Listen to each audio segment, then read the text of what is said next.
মা কোথায় গেলি? লে খেতে দে, মার যেতে হবে। না আজকে তোমাকে মার দিতে হবে না, আজকে মাদের ঘর যাও।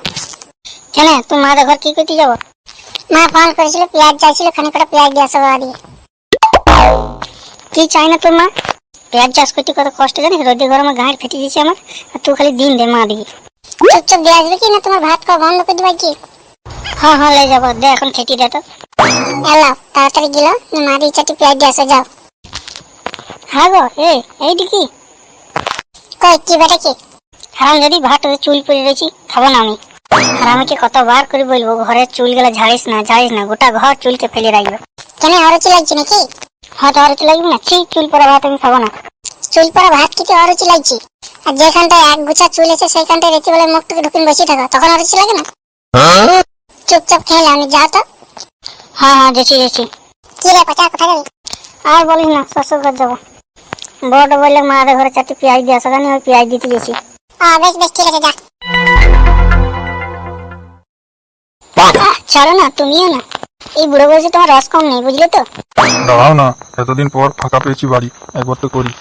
হ্যাঁ হ্যাঁ করো। বুড়ো হয়ে গেলেও তুমি এখনো মাধুরীর মতো দেখতে, বুঝতে পারলে তো?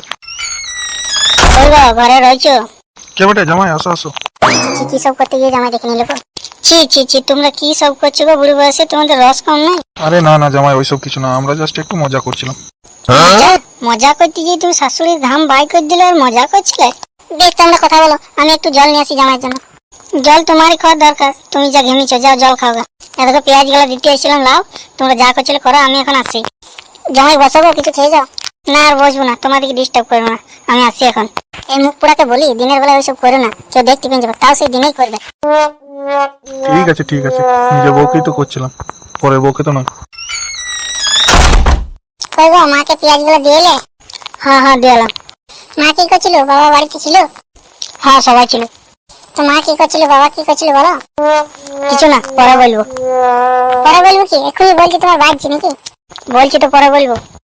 না এখনই বলো। আমি যখন গেলাম তখন তোর মাকে তোর বাপ করছিল। কি বলছো গো তুমি? হ্যাঁ ঠিকই বলছি, বুড়ো বয়সে শালাদের রস কম নাই। খাটে শুন তোর মাকে আচ্ছা করে লিখছিল, শালা ঘাম ভাই করে দিয়েছে তোর মায়ের। শোন, তোর মা বাপকে ওইসব করতে বারণ করে দিস বুড়ো বয়সে। শালা এই বয়সে প্রেগনেন্ট হয়ে গেলে লোকের কাছে লজ্জাতে মুখ দেখাতে পারবো না, যত সব।